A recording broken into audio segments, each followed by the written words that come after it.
Well, good afternoon.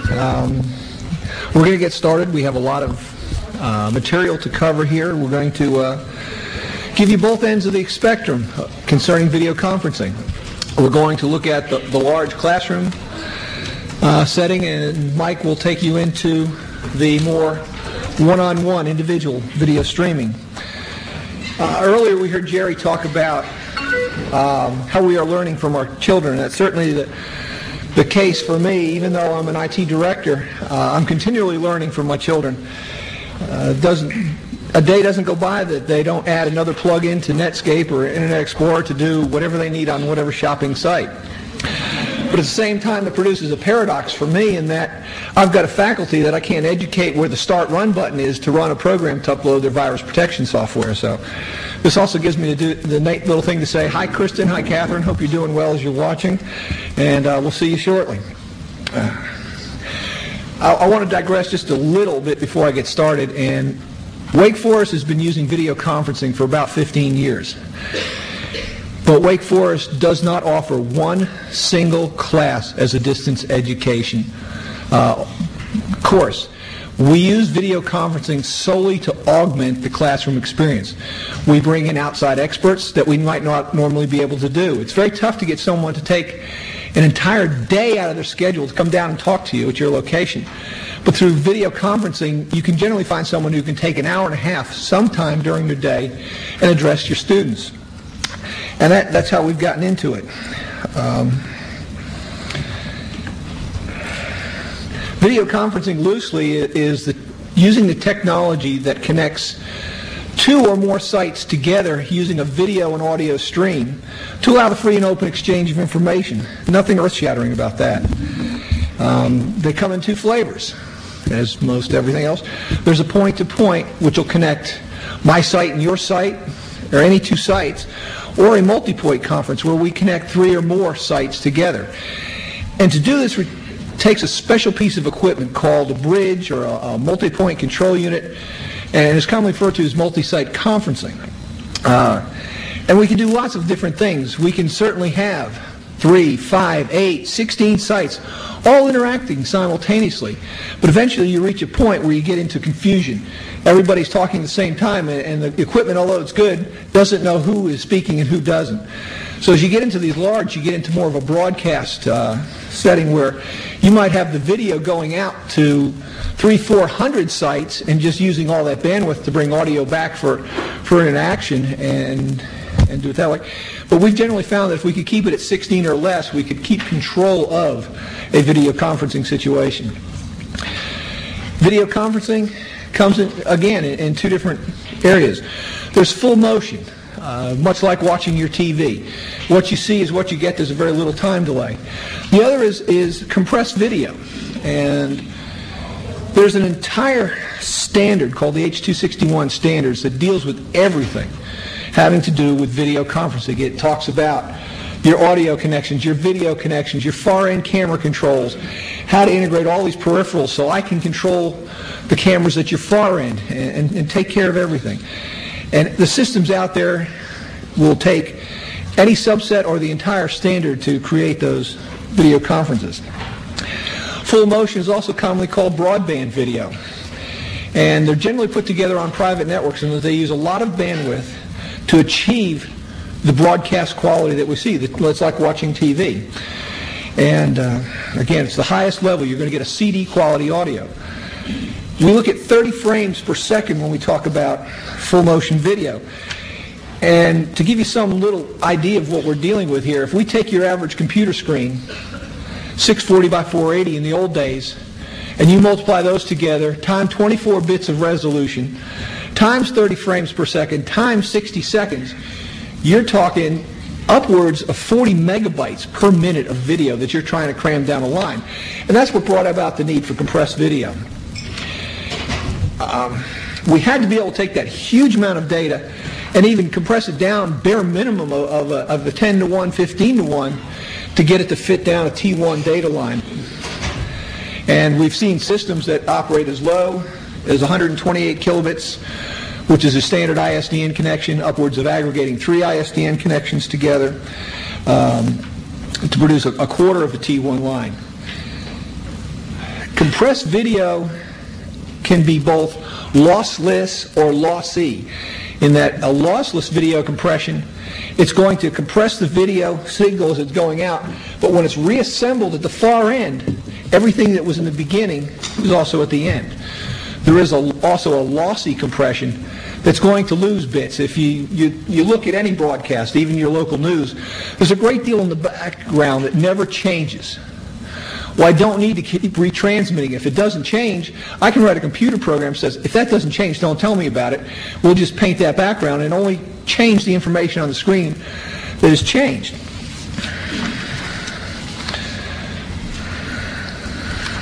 Yeah. With compressed video, we get various frame rates. Remember, 30 frames per second is full motion video.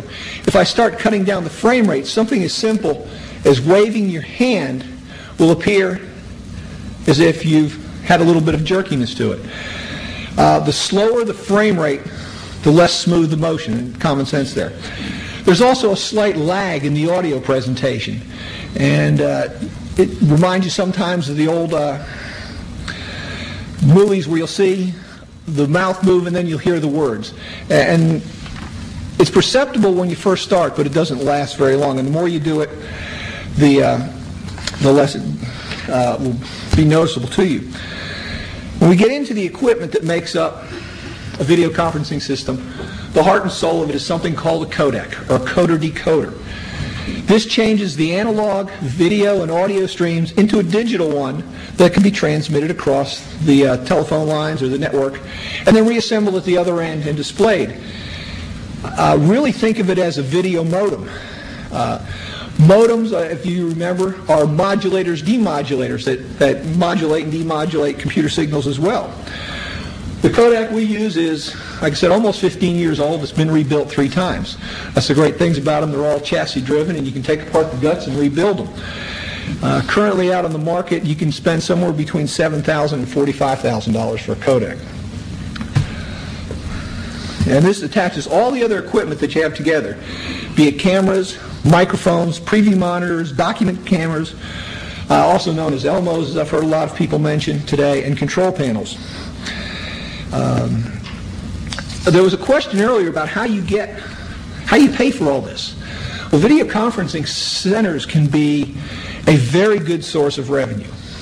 Before I came here, I had our video conferencing director pull the usage statistics for the past 6 months. On average, the video conferencing centers use 42 hours a week. On average, only 10 to 12 of those hours are for academic pursuits given to Wake Forest.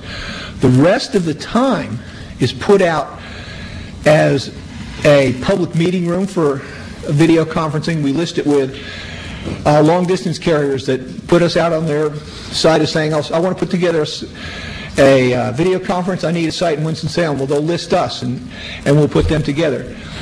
Again, it's a source of revenue. We also make it available to outside companies to do video conferencing needs they may have. But being every piece of technology that you can think of is in there. Companies use it for training centers. We have a community college program that operates extern programs. We actually have another college campus that offers their curriculum through the video conferencing center so their students don't have to commute all the time, especially those in academic programs. First I'm going to show you is our small education classroom. This holds 16 students, and very simple setup. This is the one that is entirely controllable by the presenter. You can see a visual presenter there, both preview monitors and cameras and everything else. And it gets a little confusing because it is a small classroom, but it allows a small gathering. Most of the time when they're in there, the professor does not control the class. We have a video coordinator who does. And you'll see more of this. In the large classroom, we can hold 40 students in here. There's a microphone for every 2 seats. And this is from the instructor's point of view looking out, and from the audience looking back. And what's unique about this room is that partition you see is foldable. It goes one way or another. So we can set the room up with a desk, or we can set it up with a podium, depending upon the speaker's needs and what's going on. And it seals off the other side of it, and and works it from there. Some of the room essentials, if you notice, we had a dark blue background. Most people will tell you a dark blue or a heather gray or some wood tones work very well. But if you get into white backgrounds, the first time we put a video conferencing system in, we put it in front of a regular classroom and had those white write-on boards. And it gave a haloing effect. By the time you put the lights on, it bounces off the board behind you and comes up and made our professors look even more angelic than they are.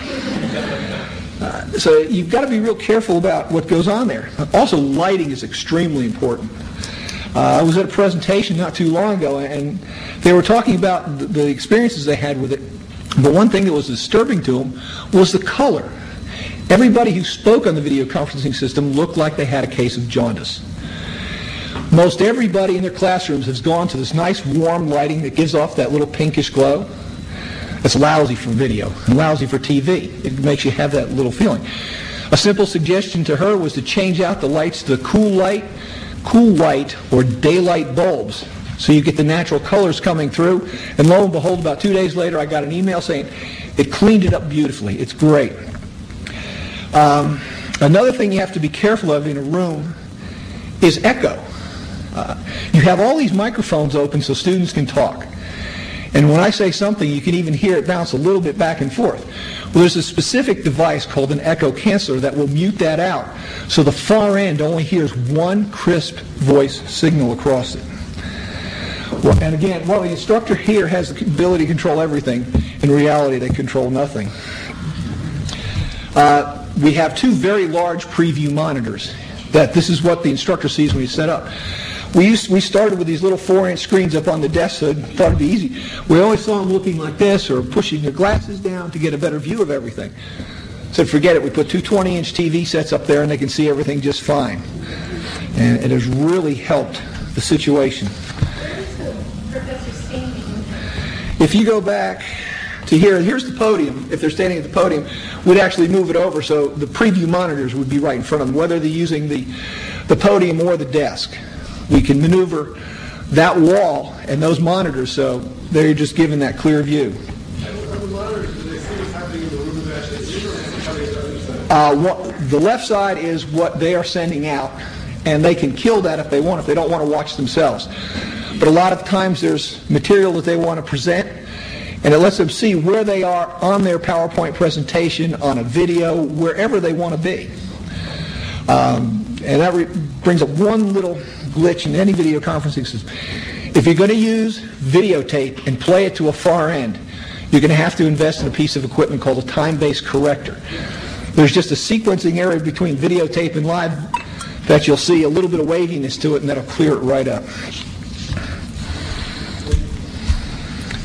And like I said, we started out with a simple system that we set it up in the room. We gave the professor this really great interface developed by the vendor that he could control the cameras, he can control everything. But we found out professors are lousy producers. They would get in, they'd get it all set up, and they'd get going. And when they get into a lecture, how much attention do you think they paid that interface? Zero. So we have developed a control room that actually will control all three of the video conference centers from one location. There's a preview and send monitor from each room. All three of them are there. Every microphone in there has its own individual audio controls. So if we have a petite young female who has a real high voice, we can set the microphone. If we have a 260-pound linebacker, we can set the microphones accordingly. So no one is appeared as shout into the system at this time. Again, the control room, each camera is individually controlled. And what's important also to note, when you look at cameras, especially for the professor, the teacher's or instructor's camera, pan, tilt, zoom in, zoom out, focus are all important so you get them framed right. But we also found that it was important to put an elevator on them to make them go up and go down. Not everybody is 5'6". Some of us are losing hair faster than others. And when you shine a light on it and you have the camera coming up, it gives another angelic appearance. But at the same time, we don't want it too low, so it makes it appear you're looking up to them. So we found that extremely beneficial. We also have a 250-seat auditorium that is capable of video conferencing. Sorry, the picture is not very good here. But it again has a control room that hooks into it. The only difference between the equipment here and the equipment in the classroom, everything has a bigger lens in it. We're projecting over 100 feet, and we have to keep the image perfectly square. Then you get into a large environment, you might see the tops cave in or the bottom cave in. That's an effect known as keystoning. It's something we don't want. We want to keep the image nice and square. So you'll get special lenses and filters that will keep everything going. And it's just trial and error as you get through there. You can roughly figure out through some of the literature if you fill in the calculations. But you always get to the point that sometimes the best thing to do is have the technician bring out the lens you think and maybe one or two each side of it to get the perfect one. Again, the lessons learned is that we are producing an educational TV show. The participant expects a professional job, and that's what we've got to deliver in order to hold their interest. Again, the professor makes a lousy director, and we have our own technicians, and we conduct frequent training sessions. Every time there's a new piece of equipment, everybody is given the opportunity, they don't avail themselves to it, how to learn how to operate that equipment. And sometimes it takes something as simple as having an open house and giving everybody a sandwich and a Coke just to get them in there to expose them to it. And every once in a while that light bulb will go off and say, you know, I can use this for that. Again, you can make this room work for you. If you did the mathematics for what they have here, we have 30 hours a week that is used to produce revenue. And again, we're talking expensive equipment, but it will pay for itself and provide you a couple years worth of revenue if you replace it every 4 or 5 years. Some good sources are the criminal justice system. We are in the process of actually putting in video conferencing in our courtroom. We have already gotten inquiries from the Labor Commission and others that would like to use our room to link two sites together. And also there's several opportunities for local training in your business community. Some additional equipment you might consider is something that was commonly called John Madden pens back when I first got into this. And it's really nothing more than a telestrator, but it's sort of something I've known and have stuck with it. Computer interfaces are mandatory now. Everybody carries a laptop with them whenever they go and want to present, and they bring so much information with them. And the instructor controls are there that allows the students to participate in the class. We saw earlier where they had the nice little ringing system. When the button was pushed, it would light up on the instructor's panel, and they could make the decision whether or not to let them participate. Something I think we will look at to make the interaction between the students much more easier and desirable. This is really a really quick overview of a video conferencing system and putting them in. And we also wanted to touch a little bit on, now that you have all this equipment, what do you do with it and how do you teach with it? I would strongly suggest, if you're going to get into video conferencing, that you go and attend and participate in one. Not as an instructor, but just sit in the audience. Consider what's happening at that far end site and what's happening at your site, especially if the person giving the video conference isn't there, and note what's going on. And when you get ready to do it, do go through a dress rehearsal and get the technician to videotape it so you can sit down and watch it and critique it yourself. Plan. You've got to plan everything. Plan for the interaction not only among the students in the local site, but how you're going to engage the students in the far site. It's very easy for someone watching a TV to become a very passive listener, to sit back, to start doodling. You've got to engage them and draw them in. We didn't learn how to stand in front of a classroom and teach overnight. You're not going to know this, how to do this overnight as well. And it's a little bit of modification in how you do conduct your class. Use visuals. It keeps people's interest. It draws them in. Summarize. One of the best things is always to have participants at the far end do the summarization for you. It helps you reinforce that the points you wanted to are getting across to those far end participants, and they also know it's going to be expected, so it keeps them there. They are not in the same classroom with you, so they can't see that maybe you're walking around, and they can't pick up all those normal transitions you have. And you might have to use a technique that we're now going to focus the conversation or class on this topic, or we're going to move on to this topic. And you're going to have to give some verbal cues as well. You can't rely totally on your nonverbal cues. Know your audience, know what their expectations are, and know what the students' expectations are. If there is any printed material, send it to the far side ahead of time. It can be something as simple as if we have people doing that, they can email it, we can print it, we can copy it, we can take care of everything at that point. We just need an original in one form or another. When you prepare visuals, if you've ever noticed a TV is always wider than it is long, you've got to get out of the portrait mode and into the landscape mode. It fits almost perfectly. If you will leave a little bit of margin, you'll always be able to put them on those visual presenters and get your information up there. Use dark fonts on light backgrounds, and use a fairly large font, 36 points or greater. These are 36, and you can generally see them pretty well. Don't crowd any one foil. This is being transmitted, and people are not only having to digest what's on the information that's being presented, but also what you're saying. So think in sound bites and keep it there. And use the keywords, things that are going to ring a bell and make the association between the two of them. And keep them really simple. To have a really technical drawing is very difficult to digest. If it's that technical, let them have a copy at the far site and don't try to present it. What to wear? I came from the medical school before I came to law school, before I guess, had a little bit of intelligence, and they would always come in their lab coats and never want to shed them, and they always looked white, and it also made them look white, and colors were lousy. Pastels or a light-dark combination work very well. They transmit well. Don't wear red. It will bleed. It'll make you look funny. It'll make you look even fatter than you are when you're sitting on a video thing. It is perhaps the absolute worst color to wear. And don't be a used car salesman. Don't wear the large checks and the large scale print patterns. That is a problem with golfers who like to wear lime green and all kinds of fancy shirts when you're trying to get them on their way from class to the golf course in the medical school. Women, don't wear a lot of shiny jewelry in your ears or around your neck. Light will reflect off of it, and sometimes it can be a great distraction. We had a professor, lovely lady. She got a great diamond necklace as an anniversary present, and she was so delighted she would never take it off. She got in there, and it just sparkled all over her, and you could not see her face, and we had to tell her to take it off. And when we showed her why, she could understand, but she couldn't understand it. And bear in mind that when you teach in a video conferencing world, you're going to be under some lights, even brighter than this probably most of the time, and that you might want to dress in a coat you can take off or something like that, because you will get warm.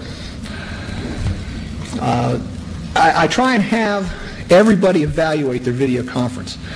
Every one of them is taped. We give a copy of the tape to the professor. Lets them check for the achievement of the goals, because they're caught up in the class and what's going on, and sometimes they think they did something and they didn't. It also lets them check the interaction levels and sense what's going on. It's always easier to go back a second time and listen. And make sure the visuals look right at the other end. If they have any questions, we'll actually videotape the other end and have them send it in. And try and request informal feedback through questions or anything along those lines. Again, both the student and the professor have to adapt to this technology. It's not second nature. You may be wonderful in front of the class, but some people get up and they start interacting here, and you forget that whole other segment of the audience is up there, or even up in the balcony here. And when you forget them, they go to sleep, and that's not what we want. You have to work to establish a rapport with them. And I got to move along here from Michael. Nonverbal cues. You have to be very careful of them. They don't transmit real well. Get into some of the verbal ones. You might miss that a student is really struggling and needs to ask a question. And go for the feedback often. Again, there's a slight audio lag, and sometimes you get into that Roger over scenario. But you'll adjust and find a natural rhythm. Let the students know they can interrupt you or develop a mechanism for doing that. And I want to get to one last thing.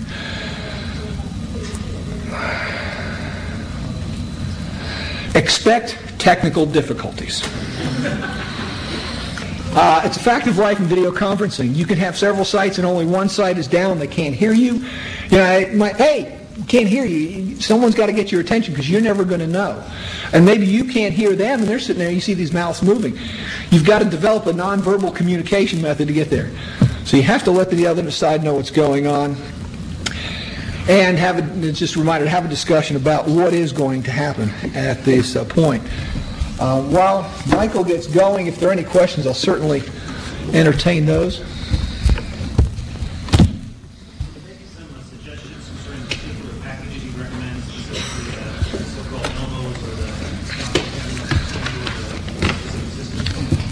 As far as visual presenters, we keep leapfrogging. Elmo always has something. Then it seems like Samsung or someone else is going to come out with something a little better. As far as that goes, it's just at the market time we've got a mixture of everything. And it's finding what works and what you're comfortable with, what fits yours. To say what's right today is not going to be what's right tomorrow.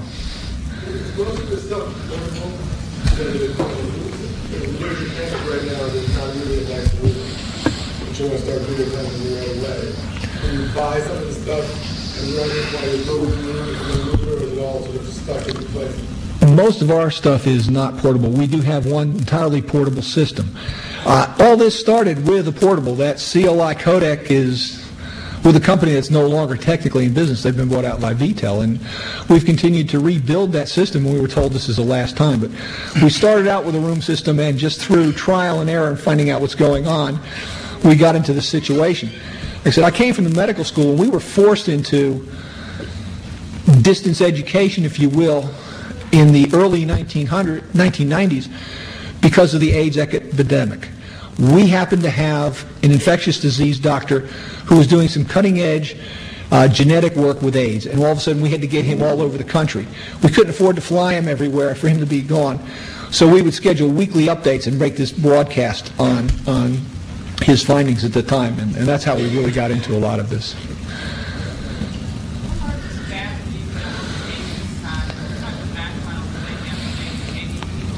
There are two people that run this. One of them is retired from a local TV station and understands his business inside out and backwards, and I rely on him very heavily. The other person was a secretary who wanted to learn the skills, and we brought her along and trained her internally.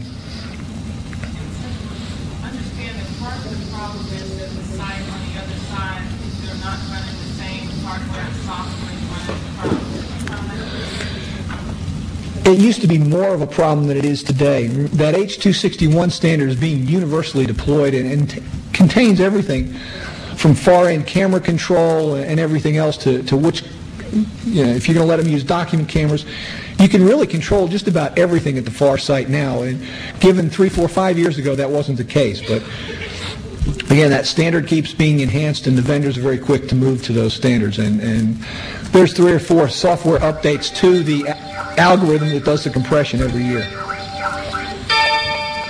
Ballpark figure, if you were starting from scratch and wanted to do a small classroom, do it right without being real extravagant, what kind of range would you look at? For looking at the courtroom we're doing now, which includes an entirely new video codec, 2 very large 60-inch flat screen TVs, all the cameras, the wirings, and everything, we're looking at $60,000.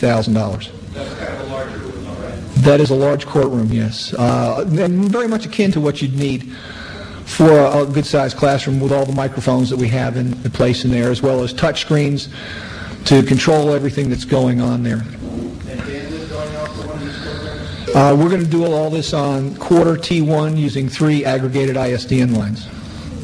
The North Carolina court system is putting in video conferencing units in all its classrooms. We are getting the court scheduling software free, so our students will be able to look at the docket of every single court in North Carolina and decide they want to look in and sit on this, and they can get permission to the judge, and we can connect them. You start off saying that you're not doing any real formal distance education, supplementing existing courses. And what ways are you doing that besides having an occasional speaker? We can get collaborative programs together. We have one professor who co-wrote a book with another professor at another university. You get those classes together 3, 4, 5 times during the semester. We get judges to speak to us. It's just varied. And there's nothing to say that even study groups might want to get together. We have a certain population that commutes from Charlotte, 60 miles away, and then the university down in Charlotte will make the video conferencing system down there available during the off hours that would allow them to have a study group without everybody having to be in physically one place at the same time. We have a technology group in North Carolina where the IT managers from all the universities get together at least once a month. We haven't physically been in the same place for a meeting in 3 years. Have you had any experience with sort of the small desktop units? I was going to demonstrate that. I'm going to leave that to Michael. You ready? I'm all set.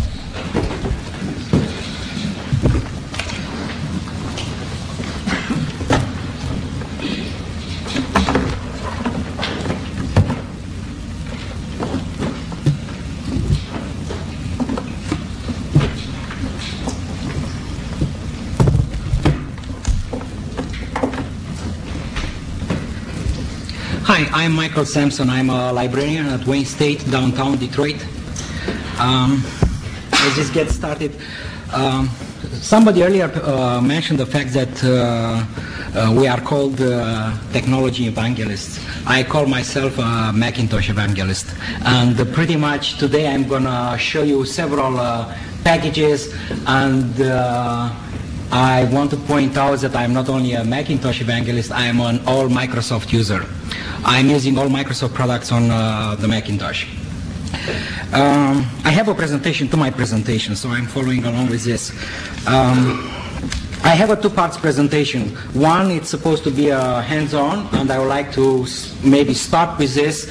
If networking will give me any problems, I'll fall back on my HTML presentation where I'll go over hardware, software, and some of the issues related to what I see in a personal way as desktop video conferencing and regular video conferencing, and I will try to explain later how I look at both of them. How did I get here? About 2 months ago we had a brown bag meeting for librarians at my university. I just happened to get a flyer, and they invited a consultant, a media consultant, to show us IP telephony and video conferencing. I never tried anything before. I was highly interested, so I attended, and that's how I got started. The next day I bought a headset, and I started to use on Windows dial pad, and I was making calls all over the United States. And just 2 days ago I found of another website where you can dial for you can call free 14 countries all around the world. And they keep adding every day. And just to give you my personal perspective on this opened a totally new world for me. I am from Eastern Europe, and I've been waiting for something like this to happen. And it cost me a lot of money for the past 13 years to really call home. I'm hopefully soon going to do it free. And right now I am, for about 2 weeks now, I've been video conferencing live with 2 friends home, and soon I will be moving to contact some friends in some other countries in Europe. I'm very, very excited. I will give you a laic approach to this. I don't have any of the professional backgrounds that Ed has and what he explains. That's why I wanted to join him to learn about lighting and all this. I will show you basic products, how you can get in business right away, free. Most of these products in the basic format are free. They are most of them are for both Macintosh and PC platform, so you can be in business very easy. I spent about $200 for a webcam and for video capture cards for this Macintosh. The same you can do for a PC. These cameras go as low as about $30, and I am sure on eBay you can find them even cheaper. And you go on the internet and download the software. It's free, as I said, most of it. Since last week I've been video streaming, and I can't wait for this weekend to send home some real movies done with this camera. This camera is supposed to be one of the best on the market. You can also use any regular analog camera to do all what I'm going to show you. All you need is a type of card, PC or Macintosh. I put together a package in HTML format that it's right now on the CALI server. So I have all this documentation there, the software, hardware, and all the requirements that you need. I would like just to first start showing you some of this technology, and pretty much it's a very basic approach. So don't look at quality, lights, and all the other stuff. It's just simple way to do video conferencing, and mostly to do desktop video conferencing, and very easily you can move into the regular video streaming. And if you need more help, I would say contact your CNIT people, computer information technology people. Right now I'm here using NetMeeting. Some of these software packages give you the ability to not only communicate live audio and video, they also give you remote control. On the PC environment, I did find that NetMeeting is an excellent tool to connect you remotely to any machine as long as you know its IP address. Right now I'm going to make a live connection to my desktop. Hopefully it's up. We had some power problems last week in Detroit. This is the IP of my computer. It's an NT workstation. It's going to dial in. Hopefully it will find up the system. It's going to tell me in a second. Yes. So now I log on.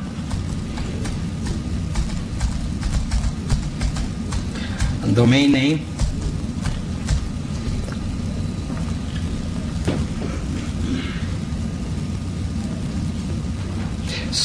And I'll show you a little bit of the features of NetMeeting, where you have chat, where you have file transfer, you have several ways. Right now I'm on my desktop. I'm going to send a Control-Alt-Delete to log on to my NT workstation. Right now I'm on my machine.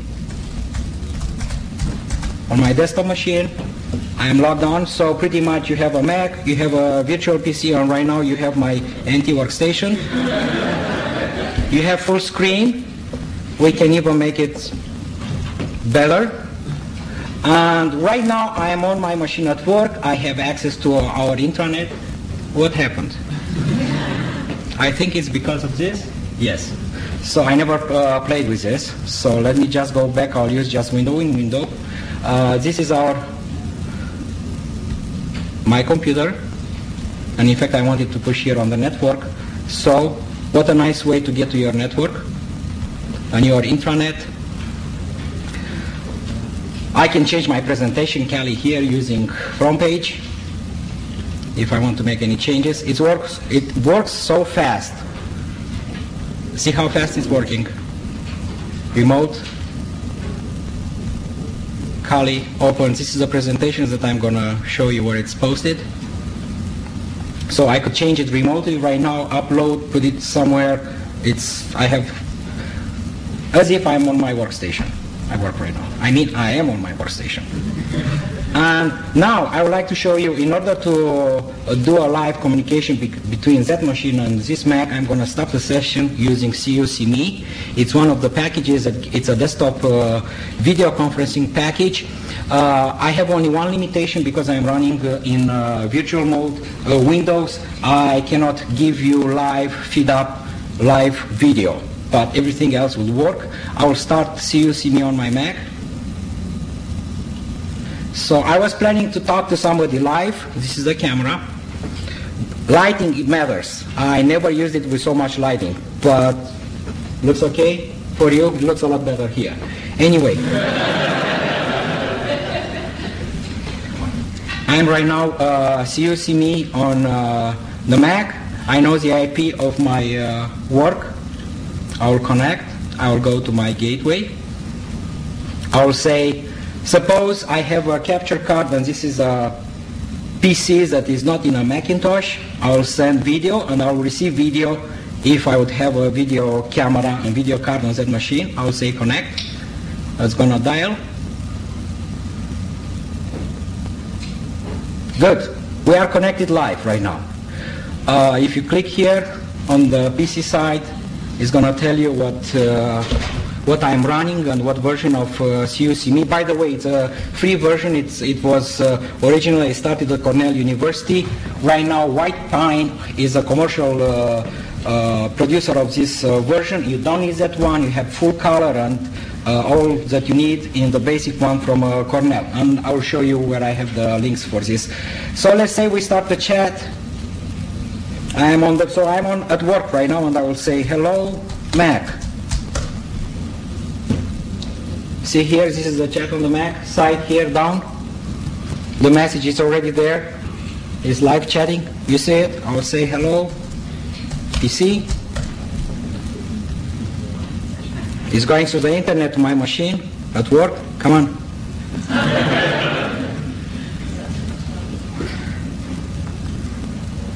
It's slow for some reason. It worked last night. Okay. Where are you?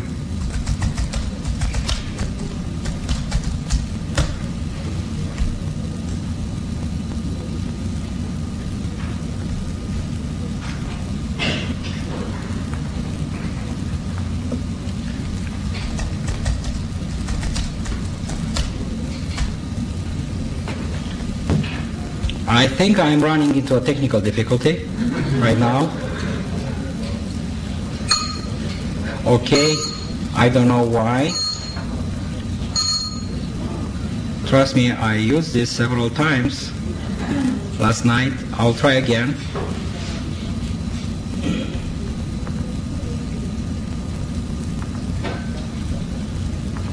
Use the same chat as in NetMeeting? No, because I'm using Cu-seeme. So NetMeeting I'm using not in a call. So I lost the connection with on my machine at work. Let's try again.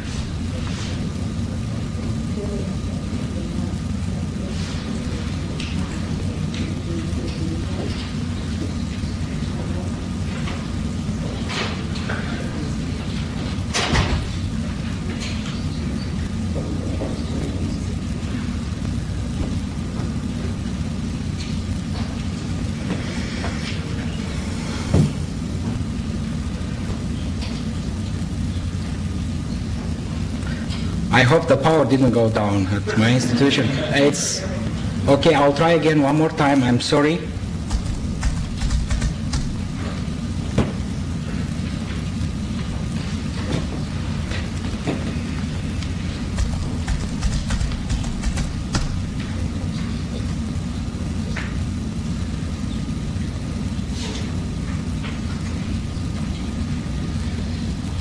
So you don't need on both ends, whenever you use any of these packages, you don't need to have a video camera on both ends.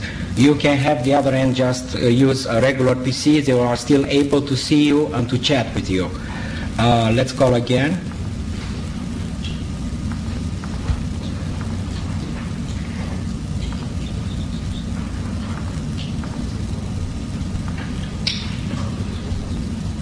I will maximize this.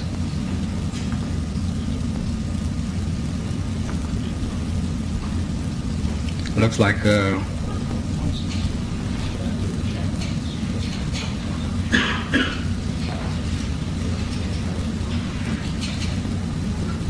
for some reason I cannot click inside the PC side.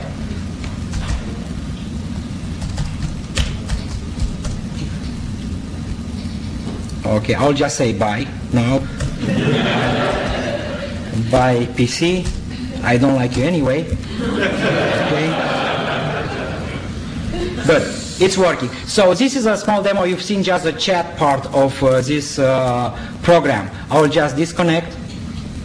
And what I would like to show you right now would be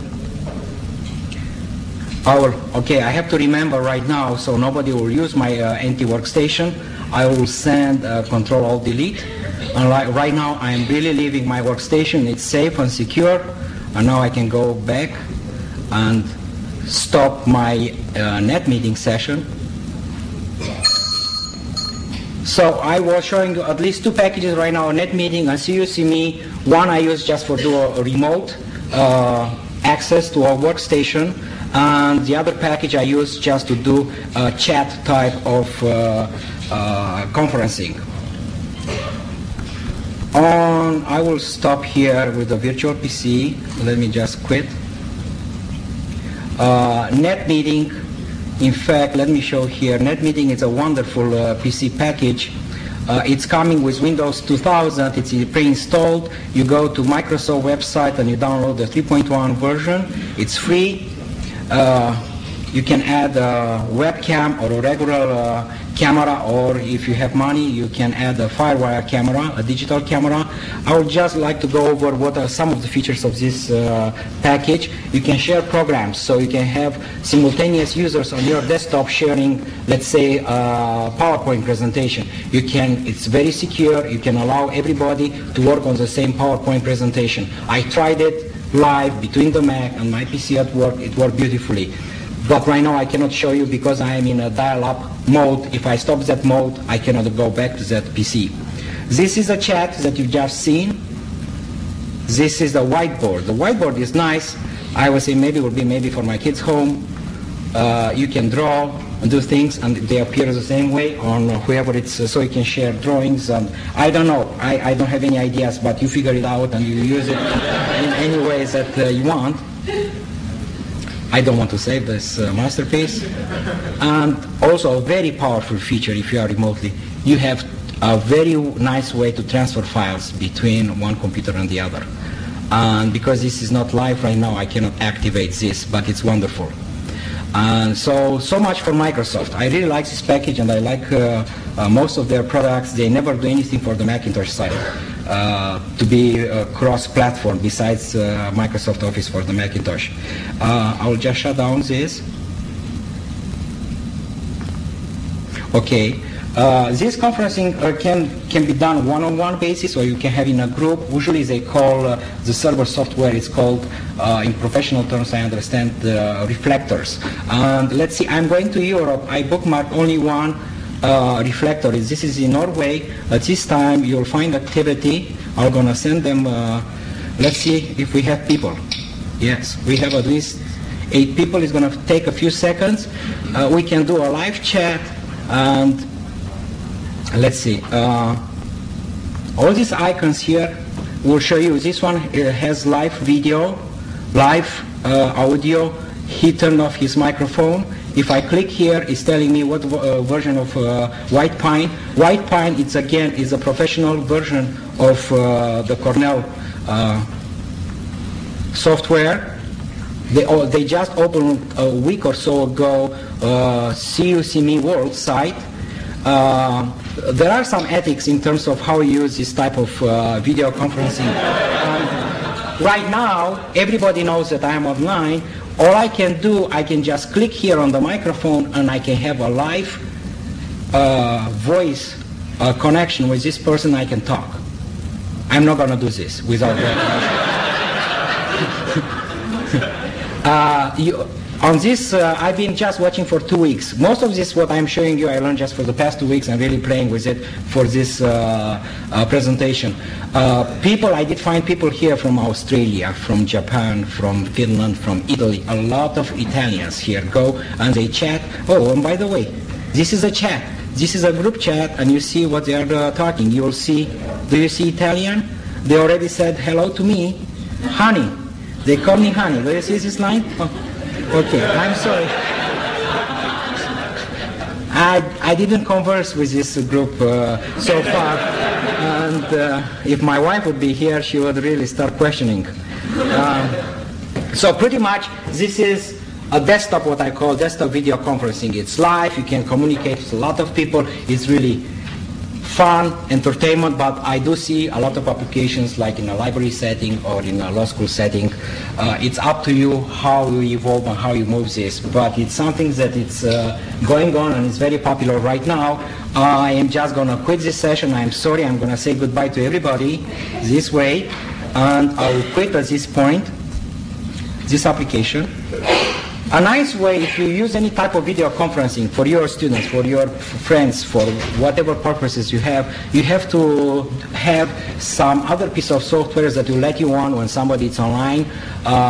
It's instant messaging. And American Online, Microsoft, just a few days ago, Alta Vista released a version. It's telling you when somebody is online, some of your bodies, you can belong to a database and search. You can be very private and let only people that you know have access. And I hope my son will be online. Okay, yes, he's here. And I can do a,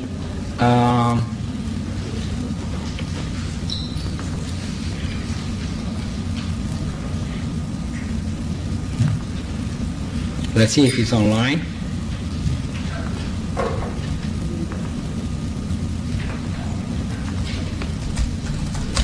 He's, by the way, Michael too. Let's see if he's...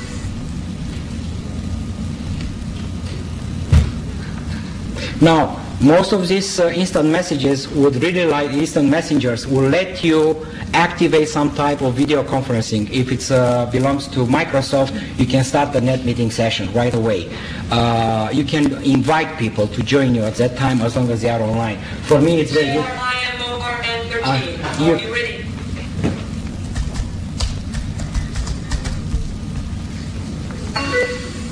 Okay, this is a chat form. They upgrade this version every day. You can add sounds, and I hope, or I think that soon they will have some type of video conferencing, including in this way. I'll just have to leave. I'm afraid that he might do a boo-boo with me. I am not kidding, so bye, Michael. I had a surprise a few days ago at work. He sent me one. Let me send him a wink. And that will be it. So this will be a way for you to activate and to find out and to keep in touch if you are at me. Bye. Okay, I'm gonna quit. He's gonna know now. I was not hoping to be so much amusement for you, but that's how it's turning out. So, what would be a next step? I would like to really show the professional things that has been done here. I've been moving in this area just last week. I'm very excited because the less you know, the more excited you are. I think that it's a lot to learn in this video arena, and maybe if I would like to learn more, I will have to consult with Ed or some other people that will know more. But what I can tell you is that it's very easy to get started, and it's very easy to produce regular quality, and just a good starting point to be at least to stay current with what's going on. And I'm going to show you some live video conferencing. I have not too much time left.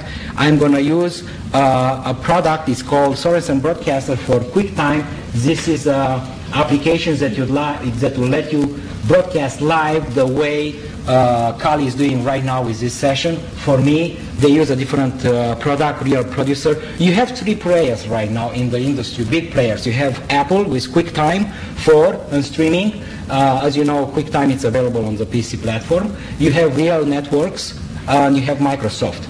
Just last week, Real Networks said that they are going to license the QuickTime streaming, so they will be able to stream QuickTime. I don't know if that's going to be good news. In fact, I have to start sessions that I pre-established here for a 3Com T1. I have the settings, and I'll go through the settings and show you how easy it's to really use this software package. You select here the quality, and for audio, emphasize voice. Also, you select the type of speeds that you want to do the video conferencing. Sources. For sources, you pay attention to the microphone. It's built in. In this case, right now it's pointing to the driver for this webcam. As I said, you can use a regular analog camera. You don't have to spend a lot. I have a camera that I just received as a gift for a friend of mine that bought a digital one. And I said, just thank you. I'm using it home, and I'm video conferencing with my family when I'm away. So you don't need to get sophisticated. You can get a card for a PC or a Mac under $100 to do video capture, editing. Additionally, you need a sound card and a microphone. I would say for $100 you can really have, you are in, you spend extra for maybe a webcam if you are happy with the quality of this, or you can get a regular analog camera. An analog camera, it still gives you a lot better picture quality. And for the speeds that you have right now on the internet, I wouldn't care much. But as broadband becomes more available, it will make the point to really invest in something like this. Going here to publishing, this is where you insert all the information for the live demo, and it's going to be displayed in the browser or in the QuickTime. Network, here I just learned from the TV productions that I have to use unicast for this type of transmission, and this is the IP of the server where I'm sending right now at Wayne State at CNIT TV production, and you also have an option to record live and to save it to a file on your computer. Right now, you always have to prepare an announcement. It's a file that you put it on the server, so I am pointing to that file as I am broadcasting. Right now, I am clicking here. Hopefully, I will broadcast at the T1 speed to my QuickTime server. I will show you two ways to look at it. I will use QuickTime Player. And so right now, I am live, hopefully, going to Wayne State. And this is a format for real-time broadcasting. Hopefully, QuickTime will detect the stream, and hopefully we'll have sound too. I have just to keep talking. And pretty much this is what you get. This is a live streaming, exactly the way, or pretty close to what CALI is doing right now. It's a delay of a few seconds going through the internet.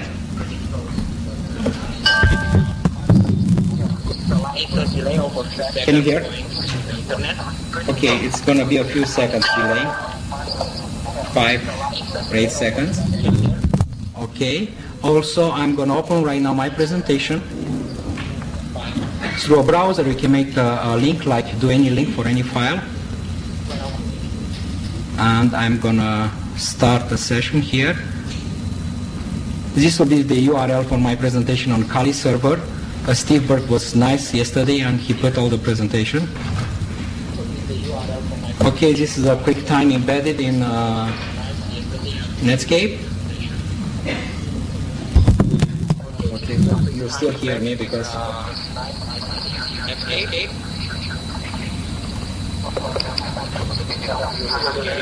Sampson is not free, you have to buy it, but QuickTime server is coming free on a high-end Macintosh OS 10.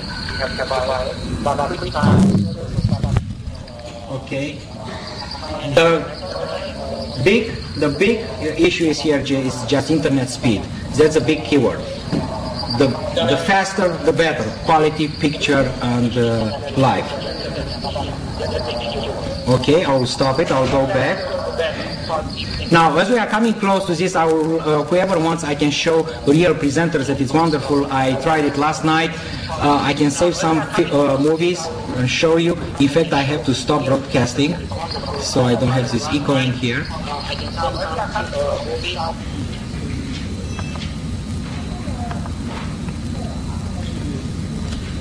Okay, I'll go back to the presentation. Okay, this is available at this URL, and also on the bottom of each page you'll have where I put it on the Wayne State server. Pretty much what I'm explaining in this page is I'm giving pretty much a definition of what is video conferencing and what you need: cameras, video display, microphone, and speakers.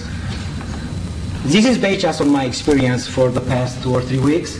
I do have an FAQ that people from the TV, CNIT TV, gave in plain English. How can I get television on my computer? And pretty much it's what I've been showing you. What is streaming? How do I get streaming? It's very simple, but it's very useful, and that's what I used to understand it.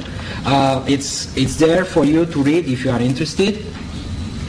Broadband, it's just something, it's another file that they will share, they wanted me to share with you.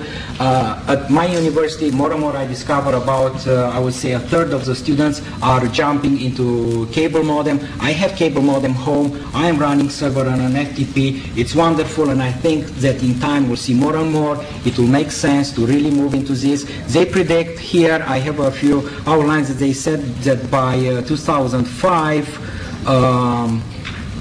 2/3 of households will be online by 2002. 21 million broadband subscribers by 2004, and the data will overtake television by 2005. Possible roles in the new world, deployment advantages, disadvantages.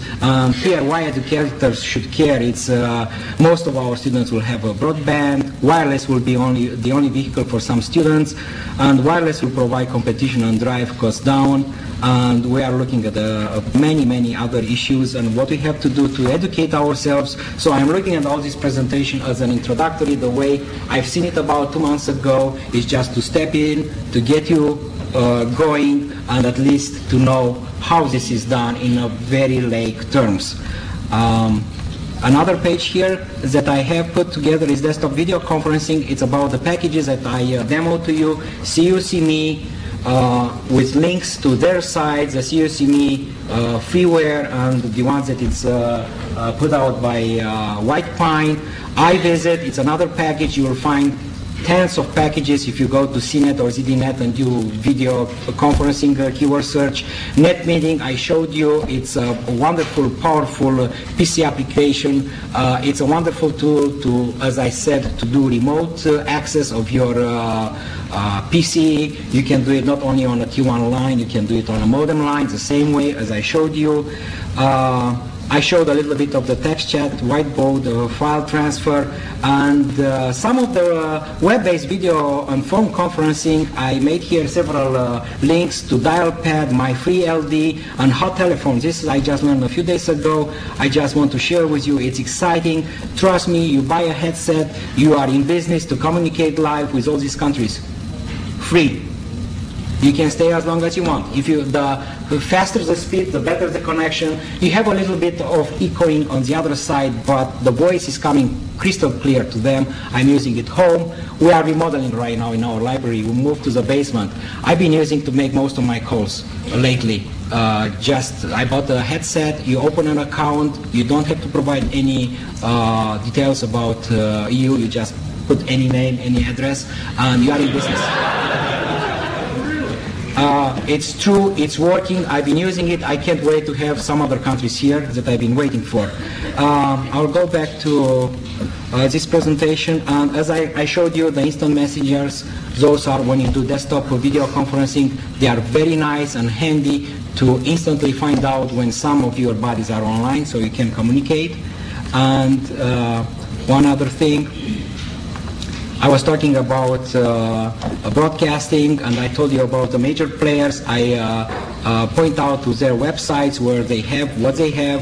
Real Networks has RealProducer. It's free for both Macintosh and PC. It's a wonderful package. It does compression at the same time.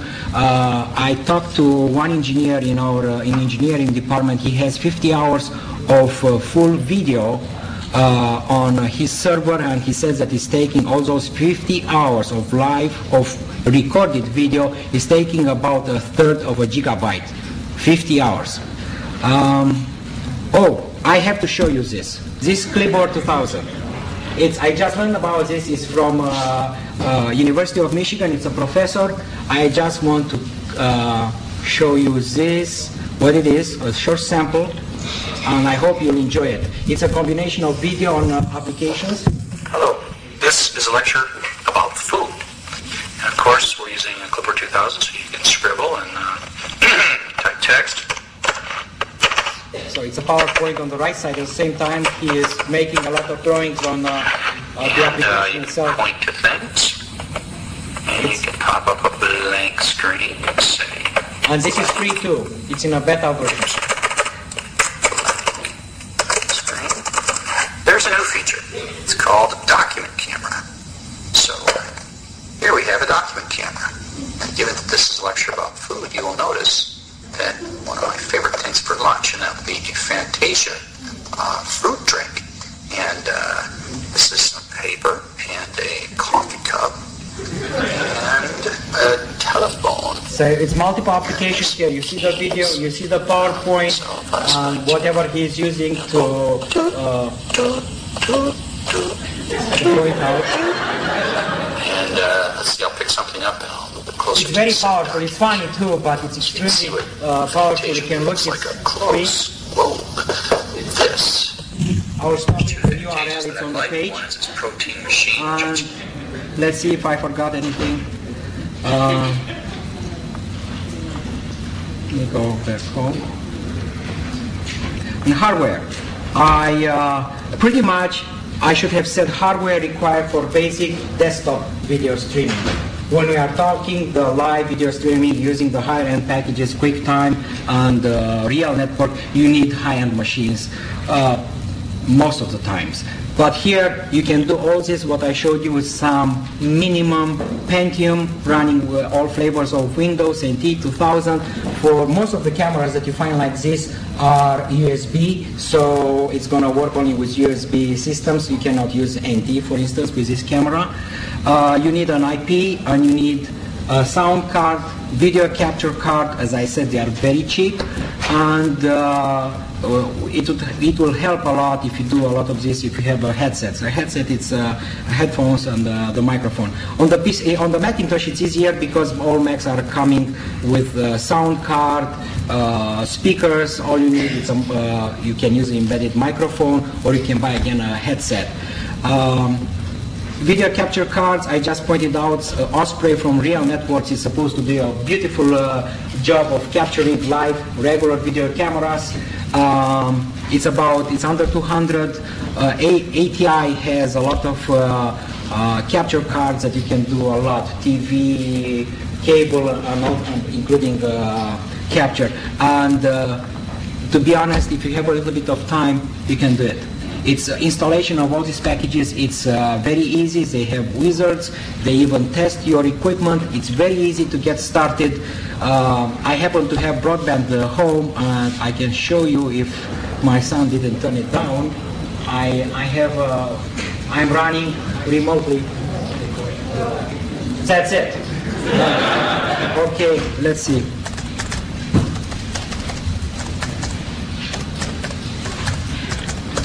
This is how I go home to my site and I back up all my files. It's working right now. It's based on cable. I have Media One home. And this is my family. Hello. And these are my dogs. And it's working. I'm using it as an FTP. I can have access right now to it. I can configure. That's how I put all my files to this, so I can really even stop it remotely. It's very nice. So did you see the speed? Media One. And I think broadband is going to come here in ways that we can't believe, and it's going to make all this technology go faster and better, and I think that it's going to be as good as TV on the PC. I will take any question. And by the way, I love it. Thank you. If you have any questions and if you want to get started, look at my presentation, contact me, email or so, I'll be more than happy. You can't believe how excited I am about all this.